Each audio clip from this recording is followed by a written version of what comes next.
Hi everybody, it's Couple Indemnity. We are a film podcast about the love of cinema by two very dedicated film fans. I'm Hal, and as ever this week I'm joined by Izzy. Hi everyone. So this week I selected something related to television once again. I do have a penchant for returning to the history of TV, as well as film archive material. So Kojak I selected, and this was the TV pilot movie that was, and it had a very different feel to season 1, which I've just watched of the series. The very famous American New York-based police drama throughout the 70s and 80s. What did you know about Kojak coming into this? Nothing. I really knew nothing. I think you touched on it last podcast saying that it was kind of what genre it was. And then since then you've kind of compared it a little bit to Prime Suspect. So I kind of knew that it was going to be in the same realm in terms of kind of crime drama. But that was about it. Yeah, I mean, again, I think it comes back to this TV movie. It really stood out to me because I'd seen it a long time ago. I'd been bought the DVD of it. And it's based on a real life injustice. And it very much had the feel of a couple of those Prime Suspect episodes we had watched a couple of years ago, and we covered one on the early days of Couple Indemnity, didn't we? Oh yeah, of course, yeah. That was a very memorable one with David Thewlis, if you remember. But the actual series went on to become a much more typical, popular procedural series that was a lot more episodic, and it had individual mystery stories that were written especially for the show, and it kind of had a lot more of a light touch, and it was very popular. I think they did like 80 or 90 episodes across the mid to late 70s into the 80s, and I think it went on, even once it finished, it came back for quite a few TV movies later on, just by popular demand, really. But this is all I really know of the actual program, the early days of it. So I was very intrigued to see what your reaction would be to it. But there's no doubt this is a long story. And I think because it's based on a true real life injustice, they really tried to cram quite a lot in this. Yeah. I'll keep coming back to this point, so I don't want to kind of lay it on too thick here, but the length of it is its weakness. And they would say maybe that they needed to make it that long to kind of do it justice and to get all the detail and stuff into it. But I found it was a little bit too repetitive in terms of kind of viewing it. Yeah, I can't disagree with that. I think it's listed at 2 hours 15. And for a TV movie, that's quite a lot to pack in. I mean, it probably would have stopped for breaks on its initial airing time. But I'm thinking of things like Cracker and other things that we've watched that have been long form, and they haven't felt hard work like that one does in places, because they have, they have a climax, they have chase sequences, they have a bit more drama going on in them, a bit more like high stakes, whereas this is a lot of courtroom procedural. That's what it becomes. Stuff. Yeah. So it's not as kind of exciting as some of those Prime Suspect, kind of like thinking of the showdown in the room with the bathroom. But there's not any of that kind of showdown in this. I think it's another comparison to make to the TV show, because the episodes of the real show from season 1, they do become very actiony in some parts, and it always leads to a climax at the end of the 45 minutes. Yeah. Whereas this is anything but. So I think they probably realised on the back of this that they couldn't continue that format. I think it was probably a unique story written for television they wanted to cover. Yeah. Based on this event that happened nearly 10 years prior. But I think there's a lot of things to talk about here, because I think the first half of the movie and the second half feel very different as well. Yeah. I would say. So we'll get into it now. We'll play the trailer we've got for you. My name is Theo Kojak. It's interesting how matter-of-fact death can become. I can remember the first day I was on the force. An automobile accident. There was a lot of blood all over the car. I went to the side of the road and threw up. Now there are 2 girls, 20 and 22, mutilated beyond anything I'd ever seen. And I can look at it and only wonder who did it and why. But But before we were through with the Marcus Nelson murders, the Supreme Court would rock. Laws of the country change, separating the country in two. And as for me, it would change the way I looked at my neighbor, my city, my country, and myself. Kojak, The Marcus Nelson Murders, first aired on the 8th of March 1973, written by screenwriter Abby Mann, starring Telly Savalas, and directed by Joseph Sargent. Our synopsis is based on the 1963 Wiley Hoffert murders. Lieutenant Theo Kojak believes a black youth who confessed to the murder of 2 white girls was beaten and coerced by his police interrogators and is innocent of the crime. So there are kind of separate chunks that we can break this down into. I think the first half is very much about the nature of the crimes and the initial suspect that they bring in and how that unravels into a big injustice. But I think what was memorable to me about this TV movie was how bleak in one way and also cinematic the opening scene is. That felt almost very reminiscent of Peeping Tom to me. Yeah. Of this kind of handheld camera style technique that follows the murder around this apartment. But there's also a kind of horror feel to this part of the episode or the film, like a horror slasher kind of vibe, especially with the POV shots and the sense of kind of building dread when this woman is sat in her bedroom and she's calling out to who she believes is like her flatmate, but we know isn't, and that building sense of dread and knowing what's going to come, and that POV shot when he comes into the room and she's got this look of horror as the camera pans closer and she's kind of looking at you, which is where you get that Peeping Tom vibe. Yeah. But for me, it's so reminiscent of like so many different slasher horror. Yeah, well, then you see him take off her glasses from his point of view. Oh, the second character that comes in, yeah. The flatmate that comes in, yeah, and she's terrified out of her wits. But also you get the kind of creeping, suspenseful music as well that's very chimey. There are definitely elements of horror in that as well, but it's I think it tries to set the tone.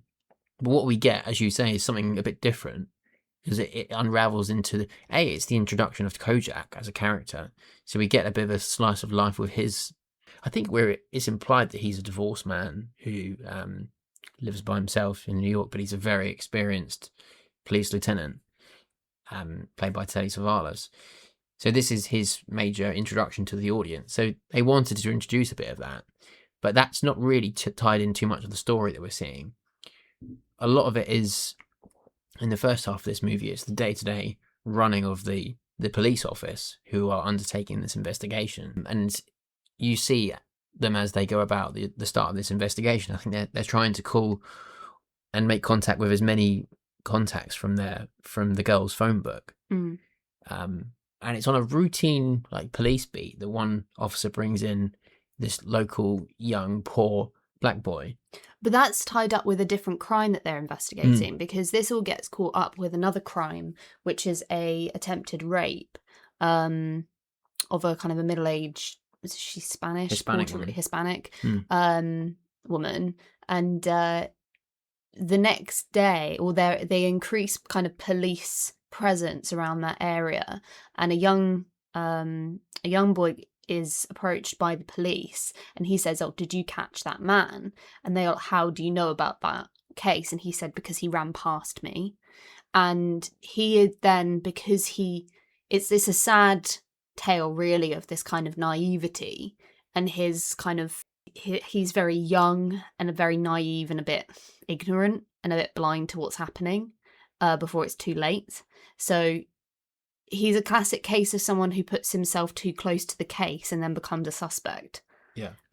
Because he's an easy target, because he's young and he's ignorant and he's not questioning authority, and he kind of just goes along with it because he thinks he's being helpful. He doesn't have his guard up either. He's almost too honest from the start. Yeah. Because the police are clearly, when he first comes into the office, and he is chaperoned by one of the older and more experienced investigators, and they start talking to him, and he kind of puts himself in their hands. Yeah. In one way, because he's saying that he knew the girl briefly. Well, it's because they find this picture in his pocket, and they're saying they just draw the conclusion that this is the woman who was murdered.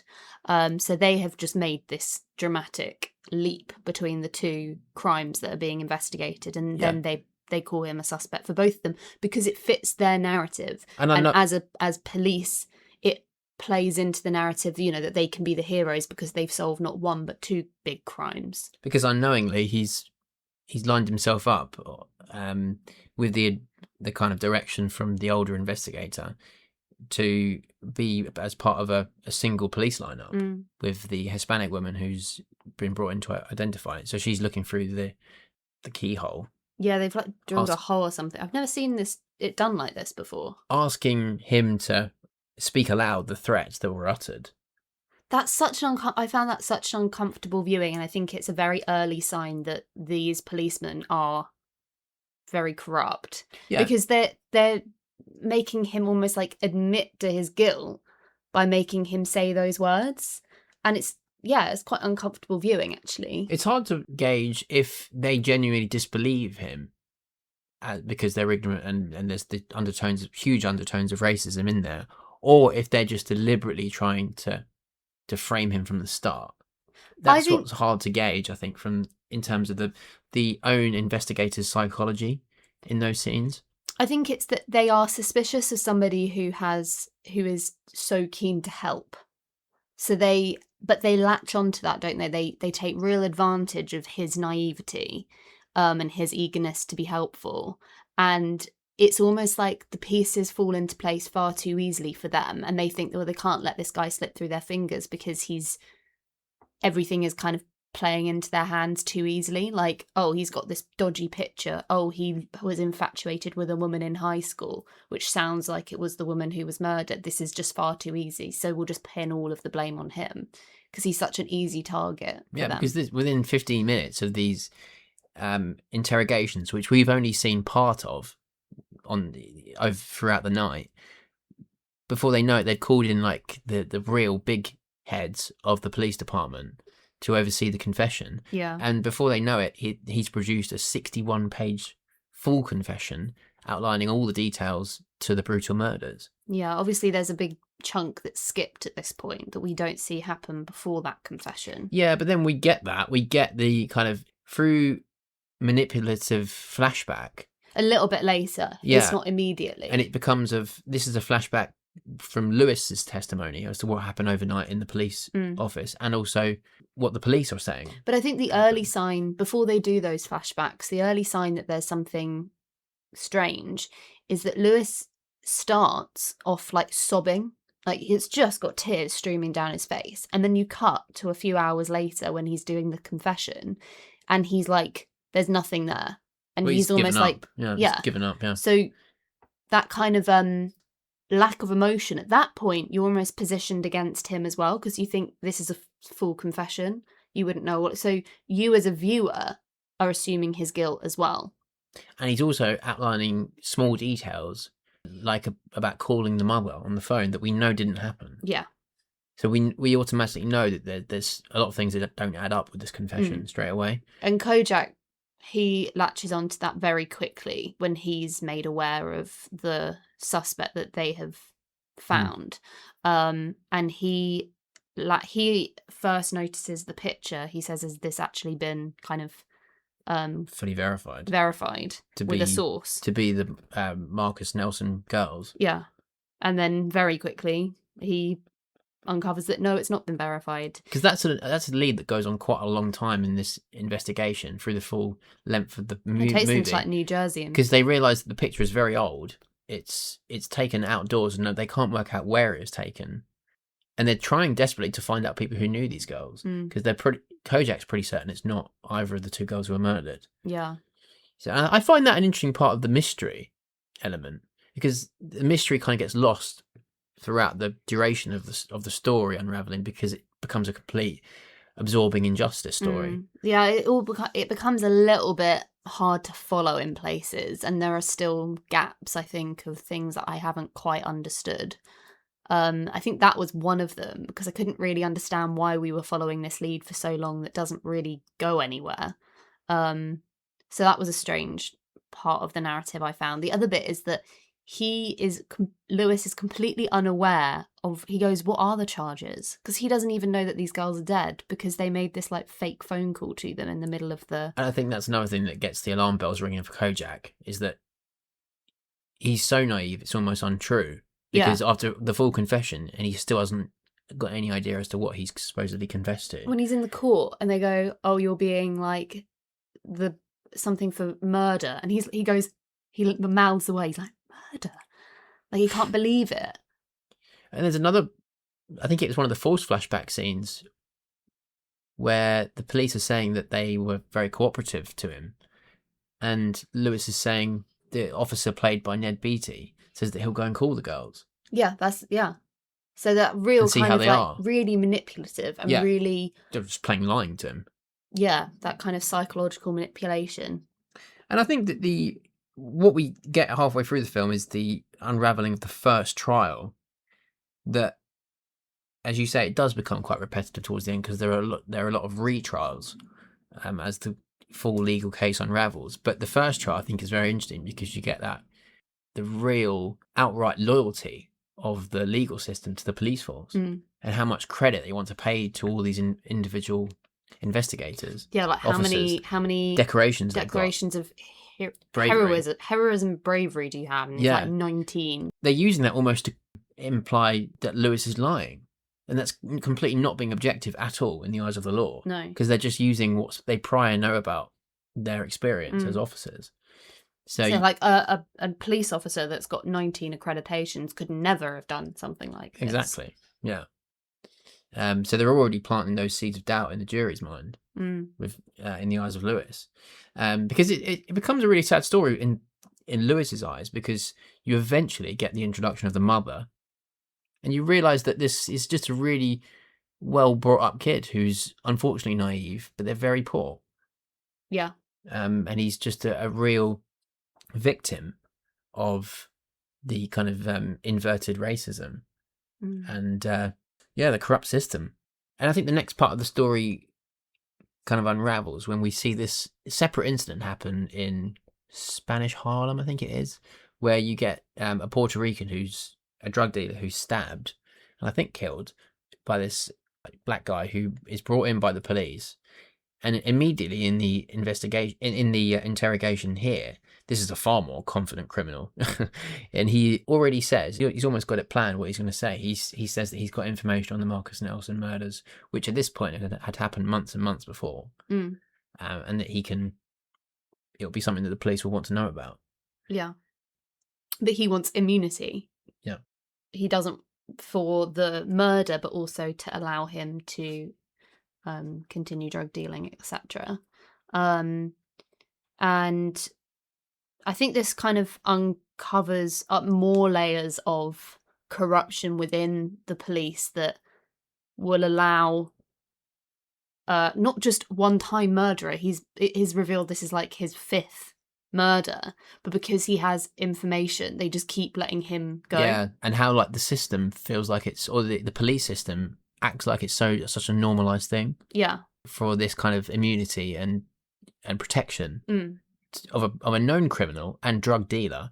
Like he's supplying drugs to a lot of the community. Yeah. But they do say, don't they? They're like, it's because of these, the public interest in the murder of 2 white women in their room and the kind of defilement of them it's eked into the kind of public consciousness, and the police are feeling the pressure to get it solved and to get it sorted, which is very true and authentic to many real life crimes that have happened over the years, and that it's the media attention has ramped right up when it's middle class white girls. So if they have to let one violent criminal go in order to be able to put away the right criminal, they're willing to do it.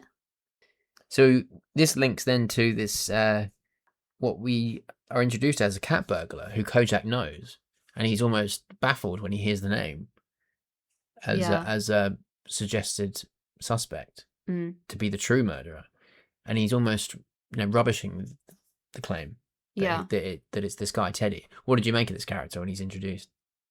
Well, you feel you're positioned to feel sympathy for him because it's kind of, he's painted as this weak and vulnerable guy. I wouldn't even say that. It's somebody who you think has kind of overcome addiction. Somebody who has kind of come through the other side, was addicted from a very young age, into crime at 17. Clearly, Kojak was like the first police officer to like arrest him. But Kojak clearly feels a sense of like paternal protectiveness over him in a way. Yeah, I think Kojak kind of views that he saw him in his younger days, immature days, as a cat burglar, and he thinks that he's helped him mature in a way and to kind of better his own life. Yeah, and he's got a son, he's got a reasonably comfortable like living situation, yes, with an older woman, but he seems like quite healthy, and I think we kind of see him through Kojak's eyes, and we're like, this guy is like reinvented himself, he's doing better. But I think it's made clear very quickly that this is a very unstable character. And another character, a little bit like Lewis, who's very impressionable, particularly when it comes to his drug addiction. Yeah, and because he's got this very dangerously close relationship with the drug dealer. Yeah. Which the one who's just stabbed him in the back and pretty gone much to the police. Yeah. Yeah, exactly. It's almost unbelievable, isn't it? How he can't see through this guy. Yeah. I mean, I don't think this then really leads on to the actual truth behind the story. I don't think we should reveal too much about this, because I think it's a very interesting unravelment of the truth behind the murder, and the unraveling of that particular character, and the dynamic he has with the drug dealer, and the fact that he's almost living with him and his girlfriend. Yeah, in this very peculiar arrangement. I don't think he's living with them. I think he's just getting drugs from them, getting high, and he just goes he just goes there a lot because that's where the drugs are. Yeah. I found that scene really weird with the children. Yeah. Like really quite bizarre. This kind of ludicrous arrangement where you've got the drug dealer and his girlfriend, and their 2 children live there with them, and they're like blatantly taking and dealing drugs in this flat, and also they're basically acting like the police force are. They're doing almost a scripted bit with Telly, because bizarre. they're trying to act like work and maneuver a false conversation around, because it's bugged. Yeah, because the whole flat's bugged. Yeah. So that links to Teddy's history. Uncomfortable watch, isn't it? Those scenes. But it's just weird where they're like telling the kids to like put on a raincoat and be careful when they cross the road, when they're exposing them to all of this stuff. Yeah, but I mean, it shows you the sad reality behind a lot of these drug dealers in this era, their lives. They had families, and they, other than their criminal lives, they had normal lives in other ways. Yeah. So, but besides the actual truth behind the murder, we get a lot of the courtroom scenes of the retrials, don't we? And those are the scenes that you found quite tedious after a while. Just because they become so repetitive, because I know that's the very nature of the issue at hand, that it has to keep going to retrial. So they keep calling the same witnesses, and the witnesses keep saying the same thing. But for viewing, that's quite hard work. Yeah. Yeah, I do agree. I think overall the last 20 minutes or 25 minutes should really have been cut quite significantly. Yeah. Because there's just a lot of filler. Oh, there are plenty of scenes in this I'm like, didn't need that, didn't need that, didn't need that. Yeah, and it's a shame, because I think that kind of, it takes away the shine from the quality of some of the drama on show here. Yeah. I think. I don't understand how this is like the 4th time or something you've watched it. Yeah, I think it's the 3rd. I think I'd seen it twice years ago. I think the drama's quite absorbing at some points. And we also get this commentary back to Kojak again towards the end, where we get this long kind of monologue from Telly Savalas about how it reflects the philosophy he's had as a policeman, and how he looks back on his early days as a policeman on the beat, as a young man, and how he just was all out trying to be for the good of the city and trying to prevent crime and everything. And he's now implying that because of the injustice of the legal system, that a lot of it is just in vain, but he just still goes on every day. Yeah, I mean, you can tell it's almost like it's a very long-winded entry into the rest of the series. Yeah, but really chalk and cheese to the series. It's just nothing like that in that kind of deep way at all. It's not deep in that way at all. Yeah. And maybe the pilot, this TV movie, it showed exactly what they didn't want it to be in that way. Yeah. I think it's just hard to get people coming back week in, week out if you're going to keep that same kind of tone. So they really had to make it snappier. I think that they had to make it snappier, and that's obviously the deal they had with the TV network, that they were going to introduce 45-minute episodes rather than 2.5 hour movies. Yeah. Because to really launch a police show that's of that length, it has to be of serious quality, and I'm talking like Prime Suspect or Endeavour or Cracker quality. And I think parts of this kind of almost reach those levels, but the fact it's a legal case make it difficult to last that long.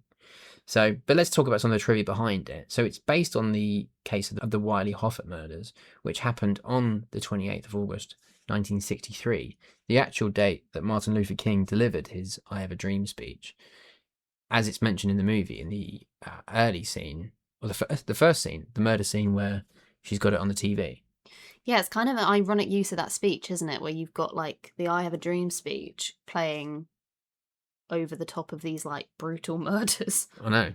So the Marcus Nelson murders were originally written to be a feature film, but no studio wanted to produce it due to its negative portrayal of the police force. And I've read that after Telly Savalas died in 1994, the movie was shown again for the first time in nearly 20 years, with a short clip and dedication to him at the end of the show. So Kojak, the real proper show that followed this pilot, aired on CBS from 1973 to 1978, and it was reprised with 7 further TV movies in the 80s. In 1999, I read that TV Guide ranked Theo Kojak as number 18 on its list of 50 greatest TV characters. Yeah. At the 1973 Emmys, the Marcus Nelson murders were nominated for Outstanding Writing Achievement, Outstanding Single Program in Drama or Comedy, Outstanding Single Performance by an Actor in a Leading Role for Telly Savalas, Outstanding Achievement in Music, and the director, Joseph Sargent, won for Outstanding Directorial Achievement in Drama. Well, I would ask you, in terms of him as a detective character, there are certain conventions that detectives usually need to have.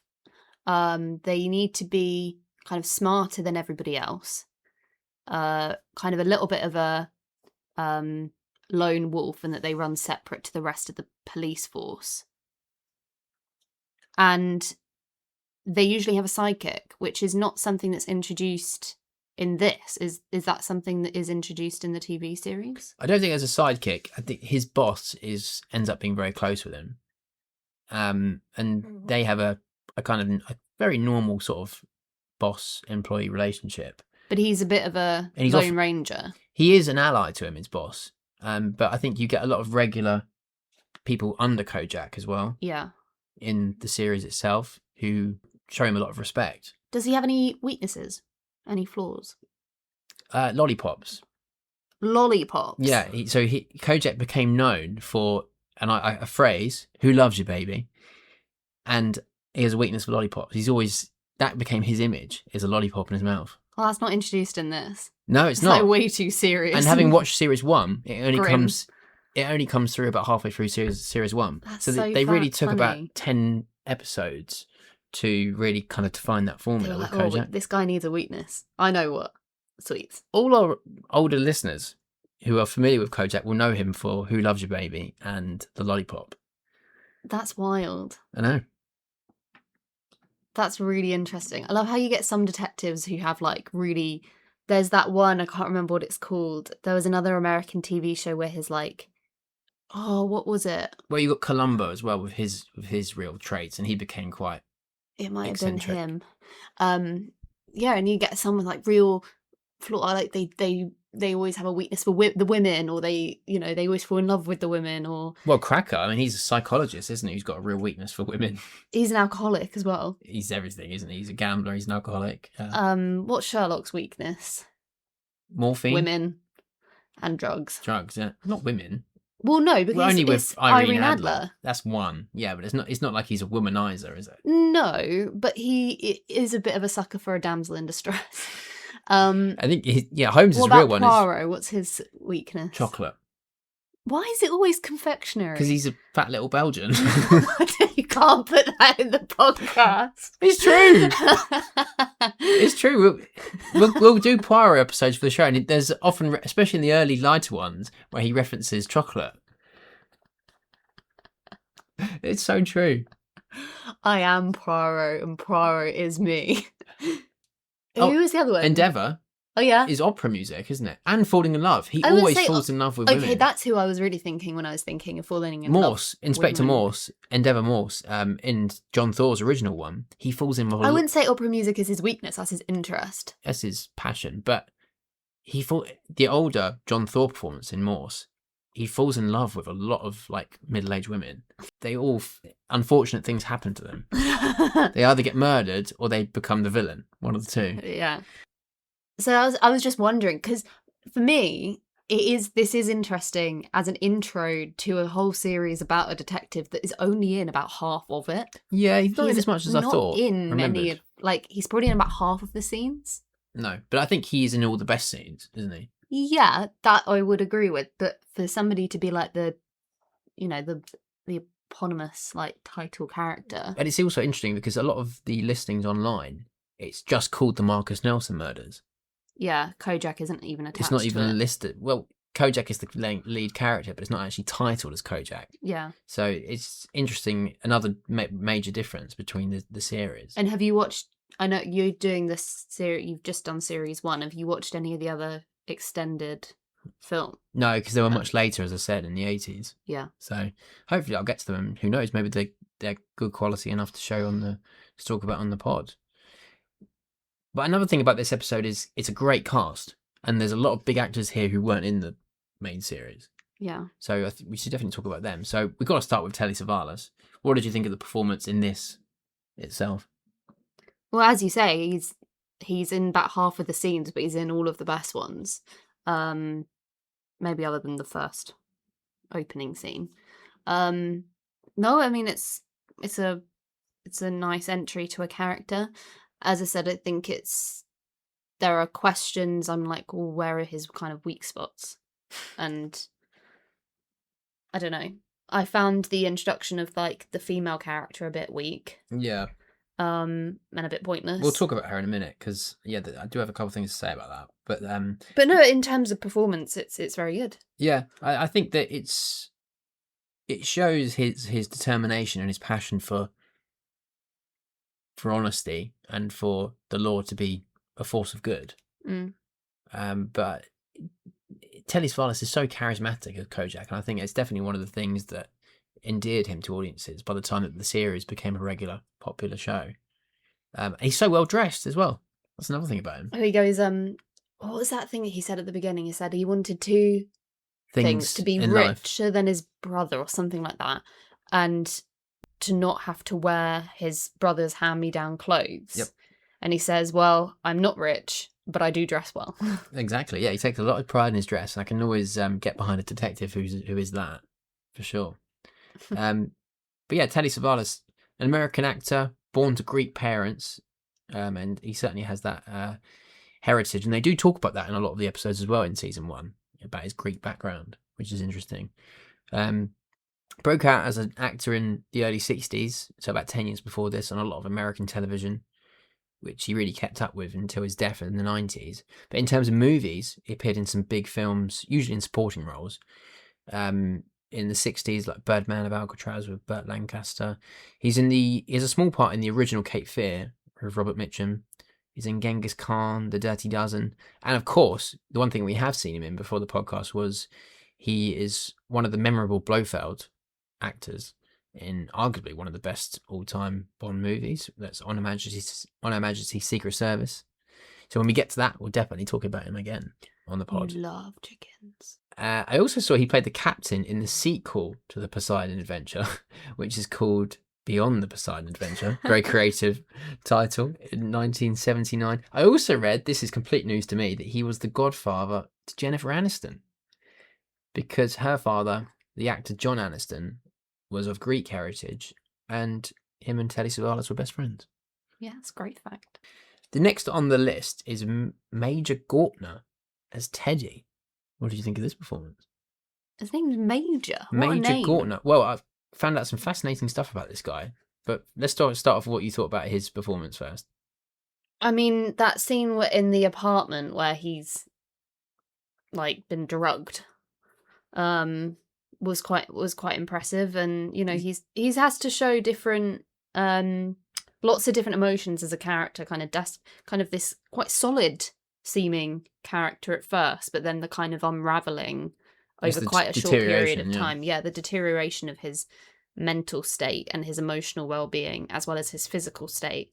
When his he dependency. Has an overdose, you see him kind of anticipating the grief of losing his mother, who's in hospital, and I think it's good acting of an addict and dependency on it, because he really loses his any kind of defense as a suspect, because his just need is becoming too much, and he's just more and more obvious as a suspect. No, it's a great performance. Fascinating stuff I've read about this guy. I had no idea about this before. So apparently, I'm not aware of the actor at all, and other than this, but he'd apparently been born into evangelical Christian parents, and his parents were preachers, and he was trained as a child evangelist, and even toured around the US at Christian revival meetings after his parents claimed that he had received a vision from God, and he actually became himself a child phenomenon in Christian circles in America in like the 50s. And years later, by the time he moved into acting, around this time, in the very early 70s, he made a documentary, and he exposed the world of revival preaching in a documentary called Marjo. Oh, his actual name is Marjo, not Major. Oh. Yeah, so Marjo was the name of the documentary, which came out. Marjo is still an incredible name. It is an extraordinary name. I think it may have biblical links. Right. Which may explain it. But the documentary came out in 1972, and it won the documentary award at the Oscars that year. Oh, wow. And he was really exposing preachers, like in the Christian evangelist world. Very extreme religious stuff in America. I mean, that's become big on kind of Netflix, those kinds of documentaries as well. They're uncovering like religious cults and things. Exactly. But I think in those days, people weren't really aware of it, of what was going on. He kept acting in American TV throughout the 70s and 80s. He was in The A-Team and Falcon Crest. But he's still alive today at the age of 82. Right. The next on the list is a big actor, Jose Ferrer as Jake Winehouse. He only comes in about halfway through, but yeah, arguably one of the most acclaimed and respected Hispanic American actors of all time. He was born in Puerto Rico and famously came through Broadway in the 30s. Notoriously played Cyrano de Bergerac in the 40s on stage. He was one of the iconic performances of that character, and he starred in the film version of it, if we ever cover that. And then he forged a big movie career in other big movies like The Caine Mutiny in the 50s, Lawrence of Arabia he's in, The Greatest Story Ever Told, and he kept acting. He was in the original Dune by David Lynch in the 80s. Interestingly, I read that his third wife was Rosemary Clooney, and through his marriage to Rosemary Clooney, he is the uncle to George Clooney. Right. Which is interesting. How like Hollywood all knows each other through family links. It's all very incestuous. Ned Beatty playing Detective Corrigan. Yeah, I'm trying to link names to faces, but this is Corrigan the one is the with guy who the moustache. Yeah, not a good character at all in terms of the story, was he? No. Do you remember there's that scene where Kojak kind of talks him on the street by his car and he's about to go for vacation? This is the start of Kojak planting the seeds of doubt in the case, and Corrigan is just trying to rubbish that away. Yeah, because he's being praised as like a hero that solved the case. And there's one very awkward scene or uncomfortable scene to watch where Kojak and another investigator are asking him how did he know that Lewis Humes was lying, and he says that you can always tell by their stomachs move. Yeah. Which is just the most... Kojak's face is like, you cannot be serious that you're pinning like justice on stomachs moving. Yeah, but it's the use of they and them Yes. which is just the exposure of the pure racism on the show. Yeah. But yeah, Ned Beatty, big actor. It's his second appearance on the podcast for him, actually, after he was in All the President's Men. Alan Garfield as Mario Portello. Real, like, Long Island, New York accent he has as the chief prosecutor. He was a big Hollywood actor who appeared in heaps of American TV in the 70s and some big films like The Candidate with Robert Redford and some other big ones that I want to do for the podcast like The Conversation and Nashville. Lorraine Gary is in there as Ruthie. And you recognised it, didn't you, at first? I know that face. Yeah. That's a face I've seen many times. Not in the most important scenes in the film. It's just kind of like some personal... Yeah, but given how many times I've seen this film, I really should have got it. And its sequels. Oh, in terms of who she was. Yeah, Yeah. Absolutely. But, I mean, we'll definitely cover her again because she was in Jaws, playing the wife. But she was a big actress. She came through the actor studio in New York and did a lot of TV in the 60s and 70s. And apparently she was in Jaws 2 and Jaws the Revenge. Yeah, I think Jaws the Revenge is the one with Michael Caine in it.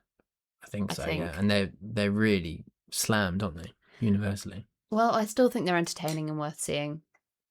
Well, yeah, you can do them for the pod after we do Jaws 1. I also saw that I remember that she appeared in one episode of season 1 as his girlfriend, but they kind of write the character out of the whole show, really. So that kind of ran its course. She actually retired not long after her appearances in the Jaws sequels. That was really the final nail in the coffin for her acting career, bless her. But she's still alive today at age 88. Wow. So, yeah. The last actor I want to talk about is Gene Woodbury as Lewis Humes, because arguably he's in most scenes in this other than Kojak. He's probably in more scenes. Yeah, absolutely. And a very, well, easily the most sympathetic character in the whole film. Yeah, you kind of go up and down a little bit with sympathy, and then when you realise the layers of naivety and deception that have gone on, you become quite defensive over him, because I guess you see him through Kojak's eyes as well. Yeah. There's nothing really of note in his career that I'm aware of. He appeared in a few TV series in the 70s and a few like low budget films in the 70s and 80s. But he kind of stopped acting, I think, after that point. He died in 2019. So he must have lived to a decent age. Yeah. The director, Joseph Sargent, was a big American director who did a lot of TV and films for nearly 50 years, from the late 50s up until the 2000s. I actually haven't seen any of the big films he's done, but there are some big, highly rated films of the 70s on the list, like White Lightning with Burt Reynolds, and particularly The Taking of Pelham 123, which is a very acclaimed movie that's a good thriller. So I'm sure we'll be talking about him again in the future. And I think that the direction in a lot of these scenes for a TV movie were very good. I love some of the on-location camera work. I also just noticed that the musical composer of this, Billy Goldenberg, his name is, he's been the composer of another TV movie we've covered for Couple Indemnity that was Duel. Really? And I think you can get that chimey sort of soundtrack. Yeah, especially in the beginning has it. part. Yeah. That's really interesting. And Duel was 1971, this was 73, so 2 years difference. Makes sense. So what was your final rating out of 5 is? I said it was, I mean, it is a very well made TV film. And it deals with themes that I think are still very relevant today. We've got racism, corruption, injustice, and this kind of corrupt judicial system. I think the filming style makes it stand out a little bit among other crime dramas. I mean, the kind of the handheld shaky cam style that I think pairs very well with the kind of quite grungy setting. It would have looked strange if they'd used like a shiny, pristine camera. So I like that element of it. And I think Telly Savalas is good, but he's not in it as much as I expected him to be, and I feel like that's maybe the weakness with TV episodics when you're only seeing one, is that you're not getting the kind of the whole overview of the character and the development, even though you've spent long enough with them to feel like you should see some development. And then I guess my weakness is that it's just way too long, and it is very repetitive. with the kind of the courtroom drama over and over again. So I gave it 3.5. 3.5, but it's still a very respectful score overall. Yeah. Yeah, I've gone 4.25. I think it's very high quality for a TV movie. I think it's a lot of it is well written up until the repetitive courtroom scenes. And a lot of the dialogue scenes are very effective. I love the direction in the early scenes with the murders, along with the music. That actually feels very cinematic, I would go so far as to say. And some of the on-location filming in downtown New York is a real time capsule. You know, before New York was totally cleaned up in the 80s by Mayor Giuliani, you know, Trump's friend. It's amazing what some money does. But you get this feel that you get wonderfully captured in bigger films, some of the best films, like The French Connection is the one I always go to. But Taxi Driver shows it very well at night as well, through terrific cinematography. But a very unique thing. And the fact I've been doing Kojak Series 1 made me want to show you this. And I really like Telly Savalas, but fully agree with you. It's at least 20 minutes too long. And I think a lot of the final quarter of it should have been cut down quite a lot. Yeah. So I'm glad you enjoyed it. I've given it 4.25 overall, as I said. So that was Kojak. We'll take a quick break and we'll be back with our next selections.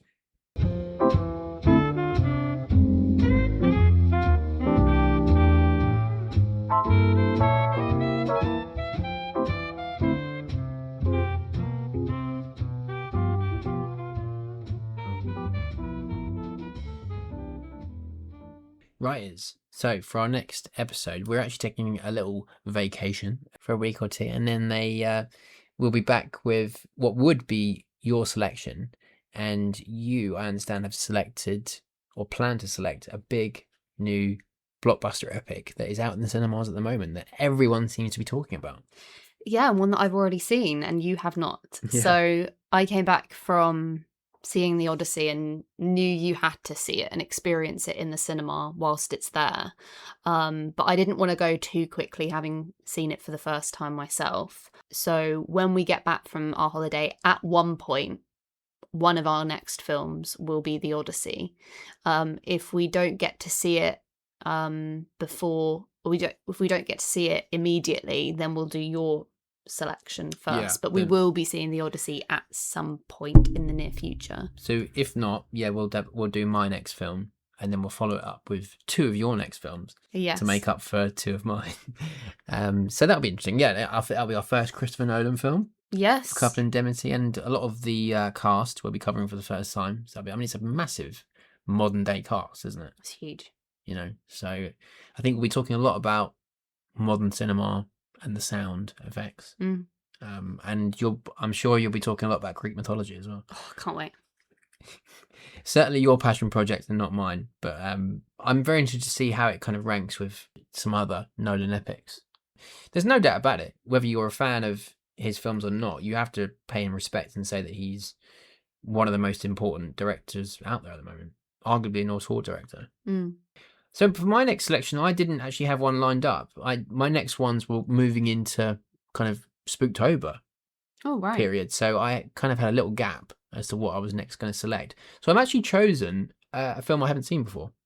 That's unlike you. Very unlike me. I've got many others lined up, but I had planned to do them the later part of the year, towards November and in the new year. So we're going to be doing our second film by a very big filmmaker, European, who we covered for the first time last year, Swedish. So we're doing another Ingmar Bergman film. Is it like Wild Strawberries or something? Yeah, Wild Strawberries. We're doing Wild Strawberries. Which I think is one of his most acclaimed earlier movies. So we did his last film, I believe, with Autumn Sonata, which I thought was one of the best movies we watched all of last year. Yeah. I thought it was unbelievable and totally absorbing and very powerful. A lot of his films are known to be quite overdrawn, and some people call it dull and everything, and very existential and dreamlike. Yeah. But this one, I think, looks quite an accessible story. It's like a road trip movie in Sweden in the 50s. Okay. So I don't think it's certainly not going to be high octane action, that's for sure. But it's not too long. So cool. Wild Strawberries would be my next selection. Whether or not it will come before or after The Odyssey, we'll wait and see. Yeah. looking forward to that. Very different movies there. So we'll leave it there.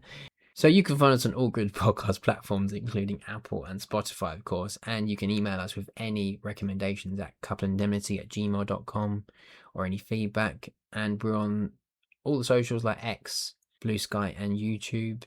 We'll leave it there. And we'll be back following a couple of weeks in the Turkish sun with either some Greek mythology or some Swedish existential melodrama. Very different One films. of the two. We'll look forward to it. See you then, guys. Bye, guys.